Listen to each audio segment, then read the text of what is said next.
أعوذ بالله من الشيطان الرجيم بسم الله الرحمن الرحيم وصلى الله على محمد وعلى آله الطيبين الطاهرين الذين أذهب الله عنهم الرجس وطهرهم تطهيرا اللهم صل على محمد وآل محمد ولعنة الدائمة الباقية على أعدائهم ومنكر فضائلهم وغاصب حقوقهم أجمعين من يوم عداوتهم إلى قيام يوم الدين أما بعد عباد الله أوصيكم ونفسي بتقوى الله فإن التقوى خير الزاد وبها المعاد وتنفع يوم لا ينفع فيه مال ولا بنون إلا من أتى الله بقلب سليم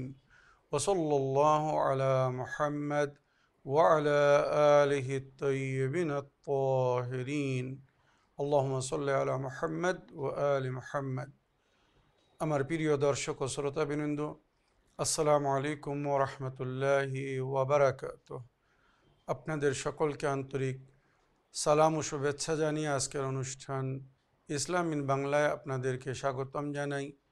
আশা করি আপনারা যে যেখানে আছেন ভালো আছেন, কুশল ও মঙ্গলে আছেন, সুখে থাকুন, শান্তিতে থাকুন, সমস্ত প্রকারের দুঃখ কষ্ট থেকে মুক্তিতে থাকুন। আল্লাহ রব্বুল আলামিনের কাছে এই কামনা করি। যারা অসুস্থ আল্লাহ তাদেরকে সুস্থতা দান করুন, যারা ঋণে ভুগছে আল্লাহ তাদেরকে ঋণ মুক্তি করুন। ওইরূপ যাদের জীবনে কোনো প্রকারের অভাব বা অশান্তি আছে আল্লাহ রব্বুল আলামিন তাদের সকলের জীবনে সুখ শান্তি দান করুন ও সকলের মনোকামনা আশাকে পূরণ করুন। আমাদের সকলকে সৎ পথে চলার, অসৎ পথ থেকে দূরে থাকার এবং এক অপরকে সৎ উপদেশ দেওয়ার তৌফিক দান করুন। আমরা যেন সত্য বা হক জিনিসকে জেনে শুনে মেনে তার উপরে আমাল করে সেটা অন্যদের সামনে তুলে ধরতে পারি বা সকলের কাছে পৌঁছে দিতে পারি। আল্লাহ রব্বুল আলামিন আমাদেরকে সেই মনোবল ও নেক তৌফিক দান করুন। আমিন ইয়া রাব্বাল আলামিন। এই দোয়ার সঙ্গে আজকের পর্ব শুরু করতে চলেছি। আপনাদের বহু প্রশ্নের উত্তর পেন্ডিং আছে, তাই বিনা কোনো ভূমিকায় সরাসরি আপনাদের পাঠানো প্রশ্নের উত্তর দিতে চাই। তাই আসুন দেখি কোথা থেকে কে কী প্রশ্ন করছেন। আগে একটি বা দুটি লিখিত চিঠি পড়ব, তারপরে ইনশাআল্লাহ আপনাদের পাঠানো ভয়েসমেল বা অডিও রেকর্ডিং প্লে করব। আসসালামু আলাইকুম জনাব মাওলানা সাবির রেজা সাহেব, আমি নদিয়া জেলা থেকে সুরাজ শেখ বলছি। মাওলানা সাহেব, আমার প্রশ্ন হলো নামাজের জায়গার শর্ত কটি এবং শর্তগুলো কি কি আপনি একটু বিস্তারিতভাবে বলবেন। ওয়ালাইকুম আসসালাম রহমতুল্লাহি ওয়া বারাকাতুহু। আমার প্রিয় ভাই সুরাজ শেখ সাহেব, আপনার চিঠি লেখার জন্য এবং সুন্দর প্রশ্ন রাখার জন্য ধন্যবাদ জানাই। নামাজের জায়গা, যে জায়গায় দাঁড়িয়ে আমরা নামাজ পড়ি বা পড়ব, ওই জায়গার 7টি শর্ত রাখা হয়েছে, 7টি শর্ত বলা হয়েছে। 1 নম্বর, ওই জায়গা মোবাহ হতে হবে। মোবাহ মানে ওই জায়গা যদি আমার নিজের না হয় তাহলে যার জায়গা তার অনুমতি হতে হবে। অন্যের জায়গায় যদি নামাজ পড়ি তো তার অনুমতি হতে হবে। গসবি জায়গা মানে কারোর কাছ থেকে কোনো কেড়ে নেওয়া জমি বা এমন জায়গায় আপনি নামাজ পড়ছেন যার মালিক রাজি না, ওখানে নামাজ পড়লে আপনার নামাজ কবুল হবে না, মনে রাখবেন। তো জায়গা মোবাহ হতে হবে। মোবাহ মানে আপনার জন্য বৈধ বা হালাল জায়গা হতে হবে। যদি কেউ কারোর জায়গায় নামাজ পড়তে মানা করে আর আপনি যদি জোর করে নামাজ পড়েন, ওখানে কিন্তু আপনার নামাজ হবে না। মসজিদ সর্বসাধারণের জায়গা, ওটা আল্লাহর ঘর, সকলের নামাজের জন্যে তৈরি করা হয়েছে। সুতরাং ওখানে যে কেউ গিয়ে নামাজ পড়তে পারে। মনে রাখবেন, আল্লাহর ঘরে নামাজ পড়তে কেউ বাধা দেওয়ার অধিকার রাখে না। আল্লাহর ঘর সর্বসাধারণের জন্য, আল্লাহর সমস্ত উপস্যকারী বান্দাদের জন্যে। সুতরাং মসজিদে গিয়ে সমস্ত মুসলমান যারা কলেমা পড়েছে লা ইলাহা ইল্লাল্লাহ মুহাম্মাদুর রাসূলুল্লাহ, যে কোনো মসজিদে গিয়ে তারা নামাজ পড়তে পারবে। নামাজের জায়গা মোবাহ হতে হবে। দ্বিতীয়, নামাজের জায়গা পাক হতে হবে। অপবিত্র জায়গায়, নাপাক জায়গায় কিন্তু নামাজ হবে না।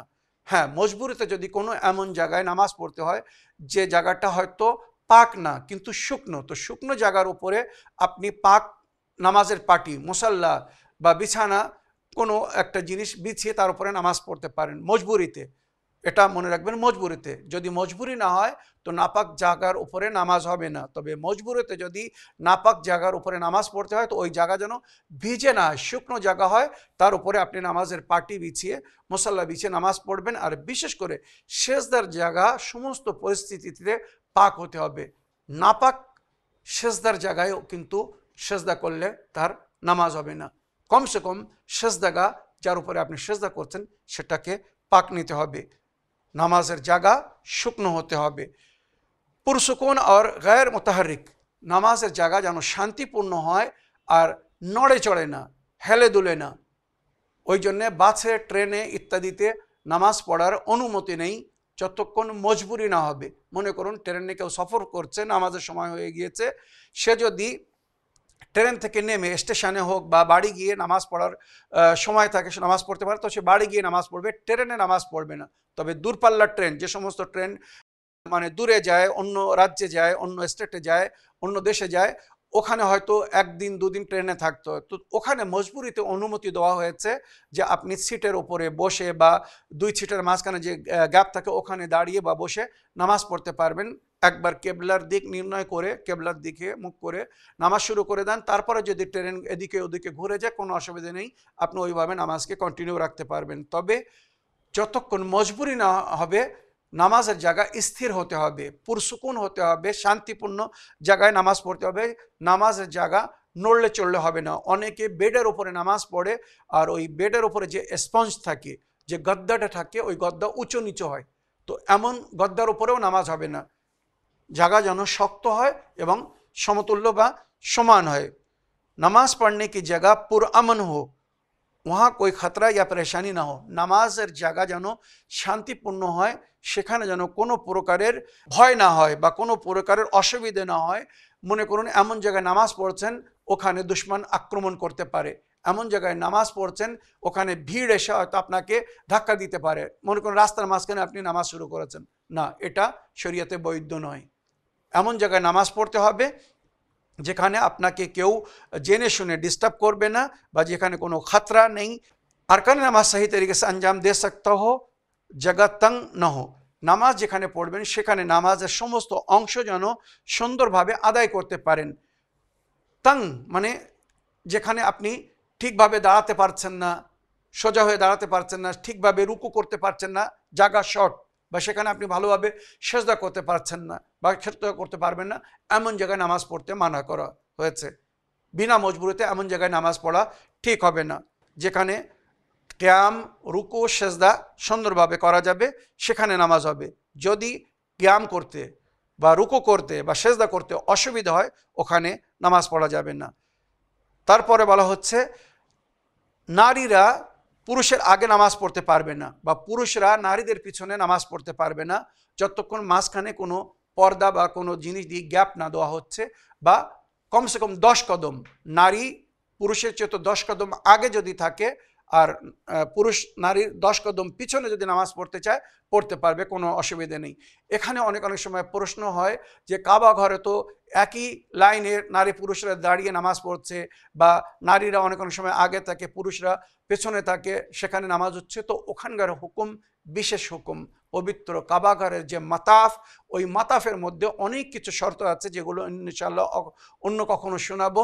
সুতরাং ওখানে ছাড়া অন্য কোথাও নারী পুরুষকে একসঙ্গে দাঁড়িয়ে, বিশেষ করে নামাহরাম যারা এক অপরের সঙ্গে যারা বিবাহ করতে পারে তাদেরকে পাশাপাশি দাঁড়িয়ে নামাজ পড়া জায়েজ না। মনে রাখবে, বা নারী আগে আর পুরুষ পিছে এমন অবস্থায় নামাজ পড়া জায়েজ না, মনে রাখবেন। যদি কোথাও নারী পুরুষ একসঙ্গে নামাজ পড়তে চায় তো তাদের মাঝখানে হয় কোনো পার্টিশন, পর্দা রাখতে হবে, আর নইলে কমস কম 10 ফিট দূরত্ব রেখে নামাজ পড়তে হবে।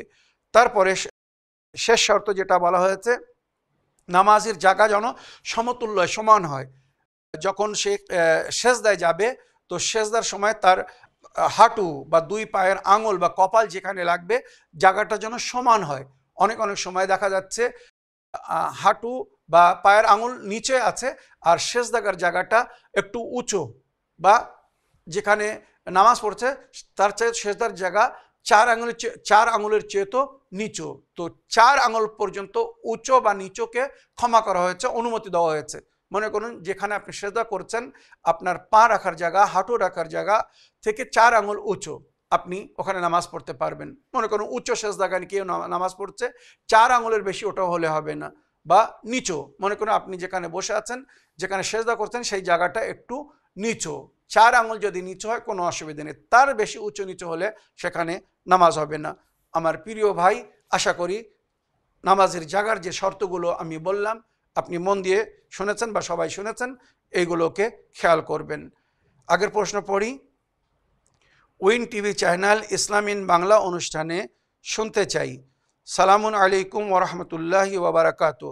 আমি আজিজুল ইসলাম, থানা বাদুড়িয়া, জেলা উত্তর 24 পরগনা থেকে বলছি। মাওলানা সাবির রেজা ভাইজান, আমার একটি প্রশ্ন। হযরত মুহাম্মদ মুস্তাফা সাল্লাল্লাহু আলাইহি সাল্লাম যখন এই দুনিয়া থেকে বিদায় নেন তখন তার গোসল কে কে দিয়েছিলেন দয়া করে জানাবেন প্লিজ। সালামুন আলাইকুম ওরহমতুল্লাহি ওয়াবারাকাতু। আমার প্রিয় ভাই আজিজুল ইসলাম সাহেব, আপনার চিঠি লেখার জন্য আপনাকে ধন্যবাদ জানাই। যেটা ইতিহাসে লেখা হয়েছে আমি শুধু নাম শুনিয়ে দিচ্ছি যে প্রিয় নবী করিম সাল্লাল্লাহু আলাইহি সাল্লাম যখন পর্দা নিয়েছিলেন, পরলোক গমন করেছিলেন, তো ওনার গোসল, কাফন এবং জানাজায় যারা শরিক ছিলেন, যাদের নাম বিভিন্ন বইয়ের মধ্যে উল্লেখ হয়েছে, এখানে 10 জনের নাম জিকির হয়েছে। মাওলা আলী আলাইহিস সালাম, যিনি নিজে হাতে নবী করিম সাল্লাল্লাহু আলাইহি সাল্লামকে গোসল দিয়েছিলেন, কাফন পরিয়েছিলেন এবং কবরে নামিয়েছিলেন, আর জানাজাও উনিই পড়েছিলেন। মনে রাখবেন, শরীয়তে লেখা হয়েছে এক ইমাম, এক মাসুমের জানাজা এক মাসুমই পড়বে। যে ব্যক্তি মাসুম না, সে মাসুমের জানাজা কখনো পড়তে পারবেন না, মানে ইমাম হয়ে। মনে রাখবেন। তো সুতরাং মাওলা আলী আলাইহিস সালাম নামাজে জানাজা পড়িয়েছিলেন, আর গোসল বা কাফন বা দাফনের কাজে, সমস্ত কাজের মাওলা আলীর সঙ্গে যারা ছিলেন, হজরত ইমামে হাসান আলাইহিস সালাম, হজরত ইমামে হোসেন আলাইহিস সালাম, হজরত সালমানে ফারসি রাদিয়াল্লাহু তাআলা আনহু, হজরত আবু জার গফারি রাদিয়াল্লাহু তাআলা আনহু, হজরত আব্বাস রাদিয়াল্লাহু তাআলা আনহু, হজরত ফজল ইবনে আব্বাস রাদিয়াল্লাহু তাআলা আনহু, হজরত কুসাম ইবনে আব্বাস রাদিয়াল্লাহু তাআলা আনহু, হজরত ওস রাদিয়াল্লাহু তাআলা আনহু, হজরত শাকরান রাদিয়াল্লাহু তাআলা আনহু। এছাড়া আরও কিছু সাহাবীদের নাম আছে, যেমন জানাবে কাম্বারের নাম আছে, জানাবে বিলালের নাম আছে, ইত্যাদির নাম আছে। মানে যেটা অধিকাংশ রওয়ায়াতের মধ্যে লেখা হয়েছে 10 থেকে 12 জন লোক নবী করিম সাল্লাল্লাহু আলাইহি সাল্লামের জানাজায় শরিক ছিলেন। তাহলে প্রশ্ন হচ্ছে, বাকিরা কোথায় ছিল? নবীর অন্য সাহাবীরা কোথায় ছিল? এ বিষয়ে তদন্ত করার, ইতিহাস খুঁজে দেখার প্রয়োজন আছে। আমি একটি আমন্ত্রণ জানালাম। আশা করি আমার প্রিয় ভাই আপনার প্রশ্নে আপনি উত্তর পেয়েছেন। বাকি লিখিত প্রশ্ন ইনশাল্লাহ আগামী এপিসোডে নেব। এবারে আমি আপনাদের অডিও প্লে করতে চাই, দেখি কোথা থেকে কে কি প্রশ্ন করছেন। প্রথম অডিও নিই। আসসালামু আলাইকুম মাওলানা সাহেব, আমি সালার থেকে বলছি। আমার নাম বললাম না। আপনার এই চ্যানেল আমি অনেকদিন থেকে দেখছি, অনেক উত্তরও পেয়েছি, তাই আপনাকে আমি সালাম জানাই। আমার ছেলের জন্য বলছি। আমার ছেলের 20 বছর বয়স। 20 বছর বয়স। আমার ছেলে গাঁজা খায়। আমি সহ্য করতে পারছি না গাঁজা খাওয়া। আমি ছেলেকে অনেক বুঝাছি, অনেক বুদ্ধি দিছি যে তোমার বয়স হয়েছে, তোমার বিয়ে দিতে হবে, তুমি কাজ করো, সংসারের ভার লাও। কিন্তু ছেলে বলছি হ্যাঁ ওসব খাবো না, ছেড়ে দেবো, বাদ দিয়ে গেলে আবার সেই গাঁজা খাচ্ছি।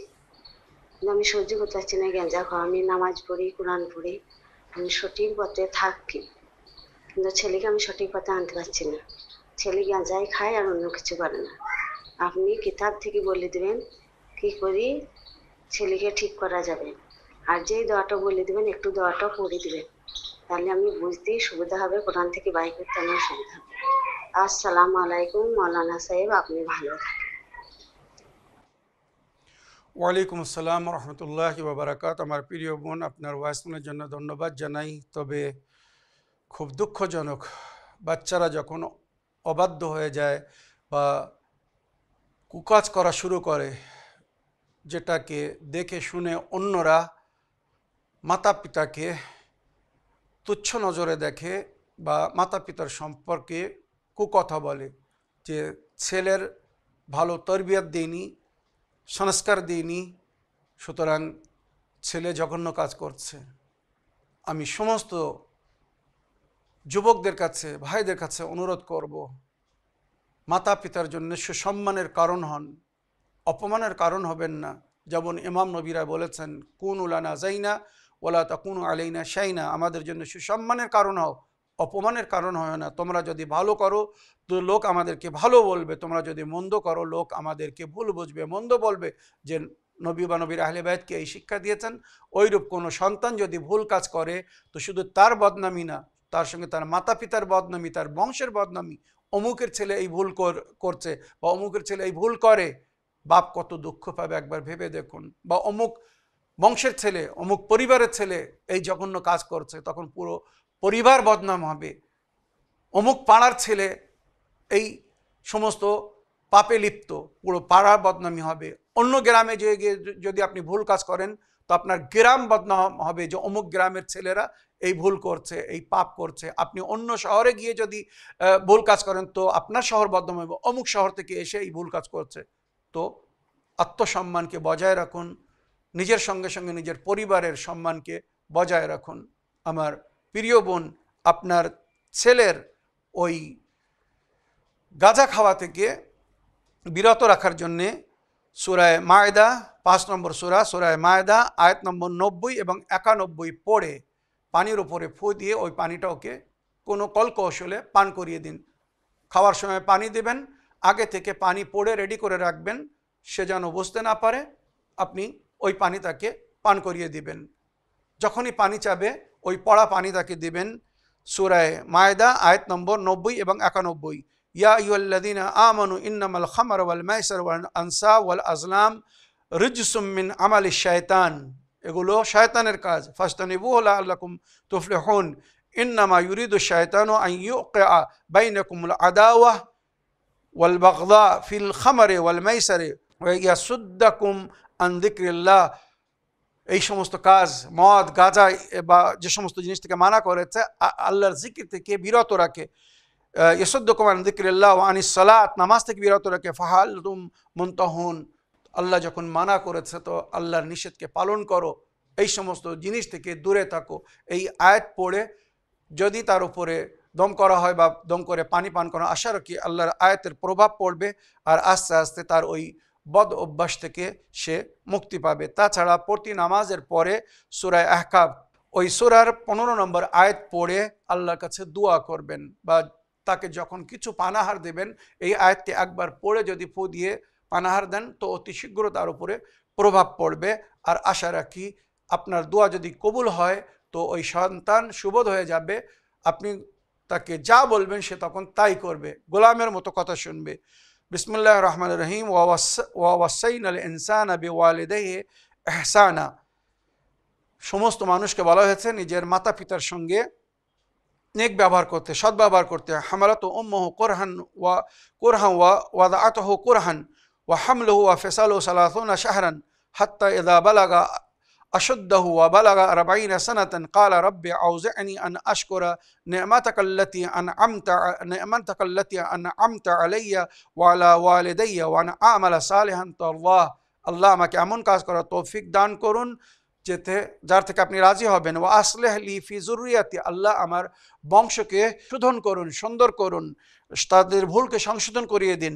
ইন্নী তুবতু ইলাইকা, আমি তওবা করছি আপনার দরবারে। ইন্নী মিনাল মুসলিমিন, আমি মুসলমানদের অন্তর্ভুক্ত, আমি আপনার সামনে নতশির। এই আয়াত পড়ে আল্লাহর কাছে দোয়া করুন আপনার ছেলের নাম নিয়ে। আশা করি ইনশাল্লাহ তার ওই বদ অভ্যাস সেরে যাবে বা সে ভালো হয়ে যাবে। আমি কোরআনের আয়াত পড়ে আপনাকে শুনিয়ে দিলাম, আপনি ওখান থেকে দেখে নেবেন। আগের অডিও নিই। আউযু বিল্লাহি মিনাশ শাইতানির রাজিম, বিসমিল্লাহির রহমানির রহিম। আসসালামু আলাইকুম ওয়া রাহমাতুল্লাহি ওয়া বারাকাতুহু। আমার প্রিয় আকা, আমি ওয়েস্ট বেঙ্গল মুর্শিদাবাদ এবং গোড়াইমুড়ি রাজাপুর থেকে বলছি। আমার নাম জমিলা।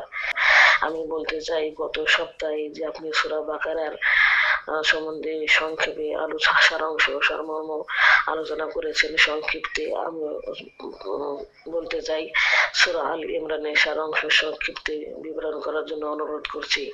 আল্লাহুম্মা সাল্লি আলা মুহাম্মদ আলী মুহাম্মদ আলা আব্দুল ফাজু। ওয়ালাইকুম আসসালাম রহমতুল্লাহ বারাকাত। আমার প্রিয় আপা, আপনার ভয়েসমেলের জন্য আপনাকে ধন্যবাদ জানাই। সূরা আলে ইমরান নবীর বংশধারীদের জিকির হয়েছে বিশেষ করে। সূরা আলে ইমরানের মধ্যে জানাবে মুসা নবীর জিকির হয়েছে। সূরা আলে ইমরানের মধ্যে আরও অনেক কিছু জিকির হয়েছে। ঈদের পরে, আমি ক্ষমা চাই, কিছু মনে করবেন না, ঈদের পরে অনেকের প্রশ্নের উত্তর পেন্ডিং আছে, মানে বহু প্রশ্ন এসে রয়েছে। আমি সফরে ছিলাম বলে তাদের প্রশ্নের উত্তর দিতে পারিনি, তাই আমি আজকে আপনার কাছে ক্ষমা চাই। আমি সূরা আলে ইমরানের তাফসির করব, পুরো একটা এপিসোড যদি সম্ভব হয় তো বিস্তারিতভাবে তাফসির করব। তবে আজকে শুধু সারাংশে বা আপনার দাবি হিসেবে বলতে চাই, সূরা আলে ইমরান বিশেষ এমন একটি সূরা যার মধ্যে নবী ও নবীর বংশের পরিচয় করা হয়েছে এবং অনেক ফজিলতের জিকির হয়েছে, এবং নবী এবং নবীর বংশ থেকে যারা হিংসা করত তাদেরও জিকির হয়েছে। আল্লাহ রব্বুল আলমিন আলে ইমরানকে, ইমরান জানাবে আবু তালিবের নাম, মনে রাখবেন। যেমন মুসা নবীর পিতার নাম ইমরান ছিল, মুসা নবীরও পিতার নাম ইমরান ছিল। তো অনেকে বলে এটা জানাবে মুসা নবীর বংশের জিকির, না, এটা কিন্তু আমাদের নবীর বংশের জিকির হয়েছে। আর এই আলে ইমরান বলতে জানাবে আবু তালিবের বংশধারীদেরকে বলা হয়েছে, যে বংশ বা যে আবু তালিবের বংশ এই দ্বীনের রক্ষা করেছিলেন। নবী করিম সাল্লাল্লাহু আলাইহি ওয়াসাল্লাম যখন এই দ্বীনের প্রচার শুরু করেছিলেন, ইসলামের প্রচার শুরু করেছিলেন, তো জানাবে আবু তালিবের বাসা থেকে ওই প্রচার শুরু করেছিলেন। সর্বপ্রথম দাওয়াতে জুল আশিরা, যে দাওয়াতকে ইসলামের প্রথম দাওয়াত বলে, প্রথম নিমন্ত্রণ বা আমন্ত্রণের স্থান বলা হয়, ওই ঘর ছিল জানাবে আবু তালিবের ঘর। সুতরাং তার জিকির হয়েছে। এবং নবী করিম সাল্লাল্লাহু আলাইহি ওয়াসাল্লাম ওই প্রথম জলসায়, ওই প্রথম ইসলামের দাওয়াতের কাজে বলেছিলেন, এই প্রচারের কাজে, এই নেকির কাজে, ইসলাম প্রচারে যে আমার সহযোগিতা করবে সেই আমার পরে আমার প্রতিনিধি হবে, আমার ভাই, আমার ওসি, আমার ওজির, আমার খলিফা হবে। সেখানে অনেক সাহাবীরা ছিল, কুরাইশ বংশের অনেক লোকেরা ছিল, কেউ উঠেনি। বরং রওয়ায়াতে পাওয়া যায় আবু জাহেল বা আবু লাহেব এরাও ছিল সেখানে। সুতরাং তারা দুদিন বহিষ্কার করে চলে গিয়েছিল যে নবীর কথা শোনো না, মোহাম্মদের কথা শোনো না, মোহাম্মদ জাদুঘর, তোমাদেরকে পথভ্রষ্ট করে দেবে, তোমাদের দিন থেকে তোমাদেরকে দূরে সরিয়ে দেবে। সুতরাং দুদিন তারা খেয়ে পালিয়ে গিয়েছিল, চলে গিয়েছিল। তৃতীয় দিন জানাবে আবু তালিব উঠে দাঁড়াচ্ছেন, আমার ভাইপো মোহাম্মদ যা কিছু বলবে তোমরা পুরো শোনার পরে এখান থেকে উঠবে, তার আগে যদি কেউ এখান থেকে ওঠো তার কিন্তু খবর নেওয়া হবে। জানাবে আবু তালিব কাবিলার সর্দার ছিলেন, ওনার একটা সম্মান ছিল। জানাবে আবু তালিব দাঁড়িয়ে বললেন, খবরদার কেউ যেন নিজের জায়গা থেকে নড়বে না, আগে আমার ভাতিজা, আমার ভাইপো যা কিছু বলবে শুনবে, তারপরে এখান থেকে নড়বে। প্রতিদিন এসে খেয়ে খেয়ে চলে যাচ্ছ, আজকে আর যেতে দেবো না। এবারে নবীকে বললেন, আয় মোহাম্মদ, আপনি আল্লাহর তরফ থেকে যে পায়গাম নিয়ে এসেছেন আপনি প্রচার করুন, বলে দিন আমি আপনার সহযোগিতা করব। নবী করিম সাল্লাল্লাহু আলাইহি ওয়াসাল্লাম ওখানে সর্বপ্রথম যে খুতবা দিয়েছিলেন, সেই খুতবার শেষে বলেছিলেন, এই দিনের কাজে যে আমার সহযোগিতা করবে সে আমার ভাই, আমার ওসি, আমার ওজির, আমার পরে আমার খলিফা হবে। তোমাদের মধ্যে কে এই নেকিতে আমার মদত করবে, আমার সঙ্গে থেকে ইসলামের প্রচারে সাথ দিবে, মদত করবে? কেউ উঠেনি, জানের ভয় ছিল।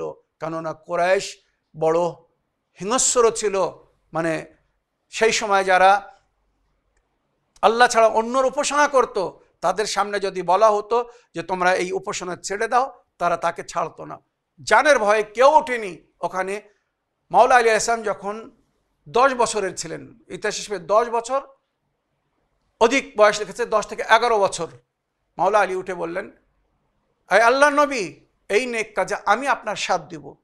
চিন্তা করুন, 10 বছরের বাচ্চা উঠে বলছে, আয় আল্লাহ নবী, আবু তালিবের ছেলে আলী উঠে বলছে, মাওলা আলী উঠে বলছেন, আমি আপনার সাথ দিব। 3 বার নবী মাওলা আলীকে বসিয়ে দিয়েছিলেন, এই বলে এই ভেবে যে অন্যরা যেন পরে না বলতে পারে যে আমাকে সুযোগ দেওয়া হয়নি, আমিও হয়তো দাঁড়িয়ে পড়তাম, আমিও হয়তো সহযোগিতা করতাম। 2 থেকে 3 বার বসিয়ে দেওয়ার পরে যখন মাওলা আলী বারবার উঠে বললেন যে নবী আল্লাহ, কেউ যখন উঠছে না, কেউ যখন আপনার সাথ দেওয়ার প্রতিশ্রুতি দিচ্ছে না, আমি অঙ্গীকার করছি, আমি সাথ দেব, শেষ পর্যন্ত সাথ দিব। নবী করিম সাল্লাল্লাহু আলাইহি সাল্লাম ওখানেই ঘোষণা করেছিলেন, ইয়া আলী আনতা আখি ফিদ দুনিয়া ওয়াল আখিরা ওয়া আনতা ওয়াজিরি ওয়া খলিফাতি আলা উম্মতি বাদি। আলী, তুমি দুনিয়া আখিরাতে আমার ভাই, আমার ওসি, আমার ওয়াজির এবং আমার খলিফা, আমার উম্মতের উপরে আমার পরে তুমি খলিফা হবে। সুতরাং ওখান থেকেই মাওলা আলীর খেলাফতের ঘোষণা করা হয়েছিল। ওখানে মাওলা আলী আলাইহিস সালাম থেকে নবী একটি প্রতিশ্রুতি নিয়েছিলেন, বা মাওলা আলী নিজে প্রতিশ্রুতি দিয়েছিলেন, ওয়াদা দিয়েছিলেন যে এই আল্লাহর নবী, আপনি নিশ্চিন্ত থাকুন, যতক্ষণ আমি বেঁচে আছি আমি আপনার সঙ্গে থাকব, দ্বীনের মদত করব। যখন আমি থাকব না, এই দ্বীনের রক্ষা আমার সন্তানরা করবে। তার জন্য যদি যাদের প্রাণদণ্ড দিতে হয়, জানও দিতে হয়, তারা জান দিয়ে দেবে। তাই নবীর দ্বীনের উপরে যখনই কঠিন সময় এসেছে, আবু তালিবের সন্তান, আলীর সন্তানরা আগে এসে দ্বীনের রক্ষা করেছে। কারবালার ঘটনা তার একটি জীবিত উদাহরণ।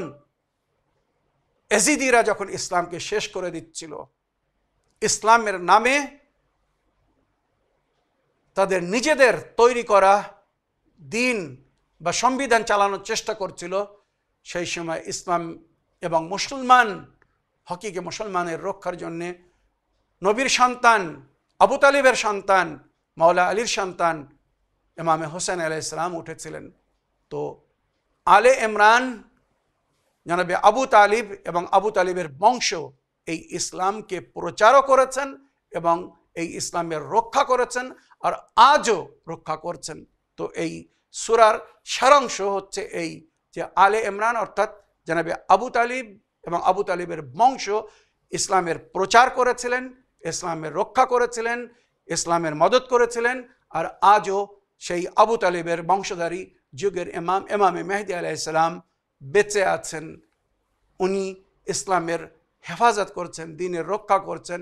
আল্লাহ রাব্বুল আলামিন ওনার জহুরে, ওনার আবির্ভাবে দ্রুত করুন, জলদি করুন, যাতে আমরা ওনার সঙ্গী বা সাথী হয়ে অন্যায়ের বিরুদ্ধে লড়াই করতে পারি। আল্লাহর হকিকি দিন, শান্তির দিন ইসলাম পুরো বিশ্বে যাতে প্রচারিত হয় বা পালন হয়। আশা করি আমার প্রিয় আপা আপনার প্রশ্নের আপনি উত্তর পেয়েছেন। আগের অডিও নিয়ে। আসসালামু আলাইকুম মৌলানা সাহেব, আশা করি আল্লাহর রহমতে ভালো আছো। আমার একটা প্রশ্ন আছে, অনেকদিন ধরে ভাবছি বলবো করে বলা আর হয় না। তা আমার মায়ের সুগার ফল হয়েছিল, হাওড়া হসপিটালে ভর্তি করেছিল। তা আমার মা ওখানে 2 দিন ভর্তি ছিল। 2 দিন ভর্তি থাকার পরে রাত্রিরে দেখছে আমার আব্বা তো কবে মরে গেছে, 2011-তে। তা বলছে তোর আব্বা মানে কথা আমার আব্বাকে দেখতে পেয়েছে ওই হাসপাতালেতে, হাওড়া হসপিটালেতে। তারপরে মা বললো, ডাক্তার বললো ভালো আছে, ঘরে নিয়ে চলে যাও। তারপর ঘরে নিয়ে চলে এসে আমার ভাইরা নিয়ে আসতে, তা আমার মার কদিন 4-5 দিন পরেই মানে কথা ইন্তেকাল করেছে। আমার মা আর বাঁচিনি। তা ওইটা সত্যিকারের ওরকম হয়, সত্যিকারের আমার আব্বা এসেছিল? ওইটা একটু জানতে আমার খুবই ইচ্ছা করে, একটু বলবে। আর তারপরে আমার মাকে যখন গোসল দিচ্ছে, তা আমার মায়ের হাতে একটা সিটি গোল্ডের চুড়ি ছিল। তা মা অনেক ফুলে গেছিল, তো সিটি গোল্ডের চুড়িটা খোলা যাচ্ছে না বলে কেটে দিয়েছিল। মানে কাটতে গিয়ে আমার মার হাতের একটু লেগে গেছিল, মানে কাঁচের খোঁচা লেগে। তা অনেক রক্ত বেরিয়েছে, অনেক, এত রক্ত বেরোচ্ছে, রক্ত আর থামে না। তখন ওরা কি করলো, গোসল দিয়ে পট্টি করে বেঁধে দিল। তা এত মরা মানুষের এত রক্ত বেরোয়, তা ওইটা একটু কি ব্যাপার একটু বলবে? আমরা তো কিছু বুঝতেই পারি না এগুলো, ওই জন্য প্রশ্নটা করছি। তুমি ছাড়া কেউ বলতেও পারবে না, কারণ কি করবো প্রশ্ন, একমাত্র তুমি সব প্রশ্নের উত্তর দাও। এইটা একটু বলবে মৌলানা সাহেব। আসসালামু আলাইকুম। ওয়ালাইকুম আসসালাম রহমতুল্লাহি ওয়া বারাকাতুহু। আমার প্রিয় বোন, আপনার ভয়েসমেলের জন্য আপনাকে ধন্যবাদ জানাই। আপনার মায়ের সম্পর্কে যেটা বললেন, আল্লাহ রাব্বুল আলামিন ওনার পরকালকে সুন্দর করুন, ওনার রূহকে শান্তি দান করুন, কবরের সমস্ত আযাব ও কষ্ট থেকে মুক্তি দান করুন। তবে আপনার মা যেটা স্বপ্নে দেখেছিলেন বা অনেক অনেক সময় এমন ধরনের তপন ইচ্ছা হয়, এটা বাস্তব সত্য। রওয়ায়েতে যেটা আমরা পেয়েছি, জনাবে জাহরা সালামুল্লাহ আলাইহার ঘরে আগুন লাগিয়ে জ্বলন্ত দরজা ওনার উপরে ফেলে ওনার পাজরার হাড় ভেঙে দেওয়া হয়েছিল। বড় কষ্টের সঙ্গে উনি জীবনযাপন করছিলেন। এক রাত্রে স্বপ্ন দেখছেন, ওনার পিতা নবী করিম সাল্লাল্লাহু আলাইহি ওয়াসাল্লাম এসে বলছেন, আমার মা, আমার ফাতেমা, তোমার কষ্ট নিবারণ হয়েছে, তুমি খুব শীঘ্র এবারে আমার কাছে পৌঁছে যাবে। তাছাড়া নবী ওসিয়ত করেছিলেন যে ফাতেমা তুমি কেঁদো না, মানে নবী করিম সাল্লাল্লাহু আলাইহি ওয়াসাল্লাম শেষ সময় জনাবে ফাতেমার থেকে যখন বিদায় নিচ্ছিলেন, তো জনাবে জাহরা খুব কাঁদছিলেন। তো নবী করিম সাল্লাল্লাহু আলাইহি ওয়াসাল্লাম বলেছেন, ফাতেমা কেঁদো না, আমার বংশের সর্বপ্রথম যে আমার সঙ্গে পরকাল জয়েন করবে বা সাক্ষাৎ করবে সে হবে তুমি। সুতরাং নবী করিম সাল্লাল্লাহু আলাইহি ওয়াসাল্লামের পরলোকগমনের জাস্ট ৭৫ দিন বা ৯৫ দিনের মধ্যেই জনাবে জাহরা এই দুনিয়া থেকে চলে গিয়েছিলেন। তো যখন শেষ দিন ছিল সেদিন উনি নিজের পিতাকে স্বপ্ন দেখেছিলেন, আর ওনার পিতা ওনাকে বলছিলেন, ফাতেমা তোমার কষ্ট শেষ হয়েছে, আর কষ্ট সইতে হবে না, এবারে তুমি আমার কাছে চলে আসবে। ওই রূপ ইমামে আলী আলাইহিস সালামের সম্পর্কেও পাওয়া যায়। নবী করিম সাল্লাল্লাহু আলাইহি ওয়াসাল্লাম মাওলা আলীকেও বলেছেন, আলী তোমার শত্রু তোমার উপরে আঘাত করবে, আর খুব শীঘ্র তুমি আমার সঙ্গে সাক্ষাৎ করবে। ইমামে হাসান হোসেন আলাইহিস সালামের সম্পর্কে রওয়ায়াতে পাওয়া যায়। তো এগুলো অনেক অনেক সময় আল্লাহর ওলিদের জন্যে বলা হয়েছে, এইভাবে তাদেরকে মৃত্যুর আগে খবর দেওয়া হয়।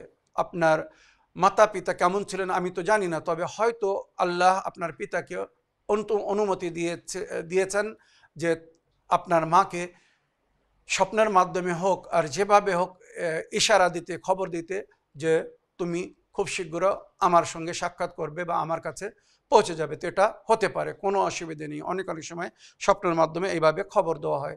আর চুড়ি কাটতে গিয়ে হাত কেটে যে রক্তটা বাইর হয়েছে, এটা স্বাভাবিক। অনেকের রক্ত মারার পরে জমে যায়, শুকিয়ে যায়, মানে কাটলে আর রক্ত বাইর হয় না। আবার কিন্তু আমরা অনেকে দেখেছি, অ্যাক্সিডেন্টের ঘটনা দেখেছি, যারা মরার পরে বহু সময় পর্যন্ত রক্ত বাইর হতে থাকে। তো ওটা একটা স্বাভাবিক, উনি কোনো চিন্তা করার প্রয়োজন নেই।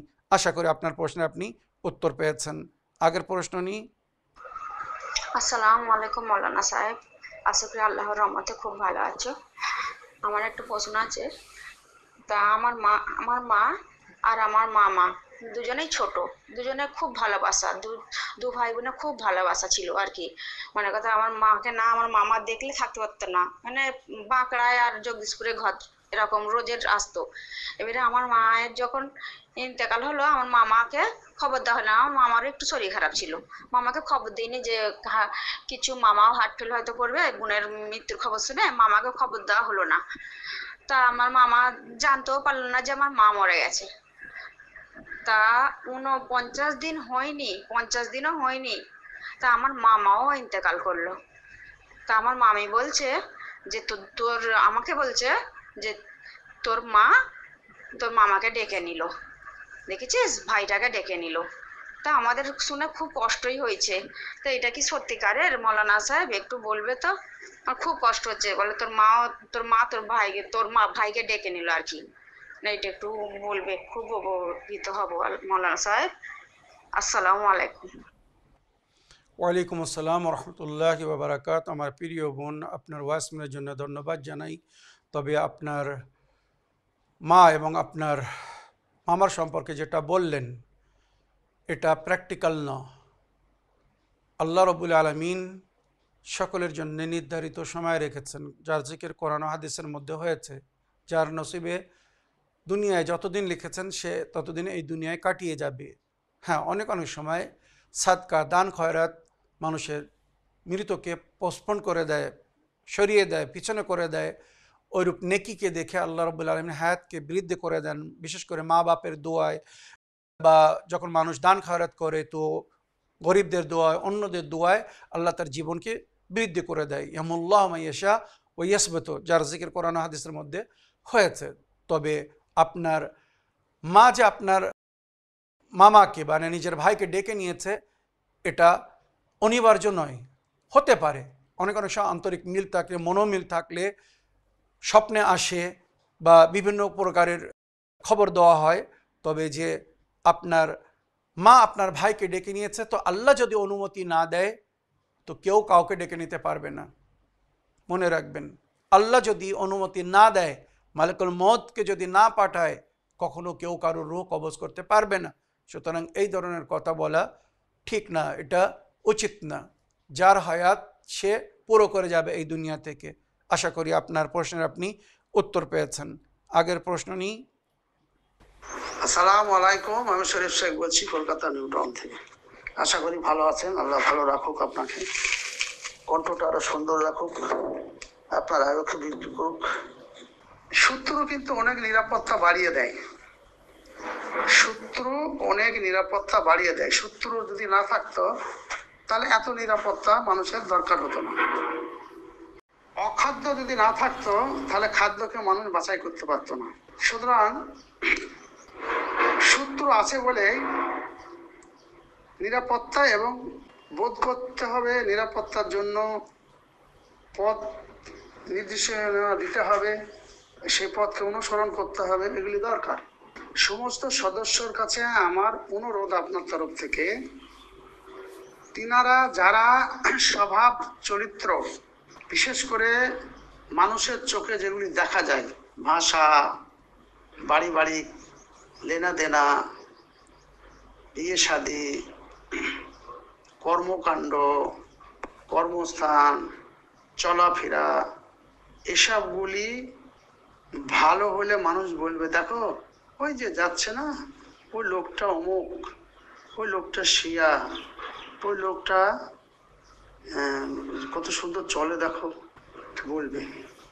আর যদি খারাপ করে, হ্যাঁ ওই দেখেছ শিয়ারা যাচ্ছে, হ্যাঁ চলাফেরা দেখো, লাতখোর লোক, ঘুষখোর লোক, চেনাখোর লোক, যে যা কাজ করে সেই কাজে তুলনা দিবে।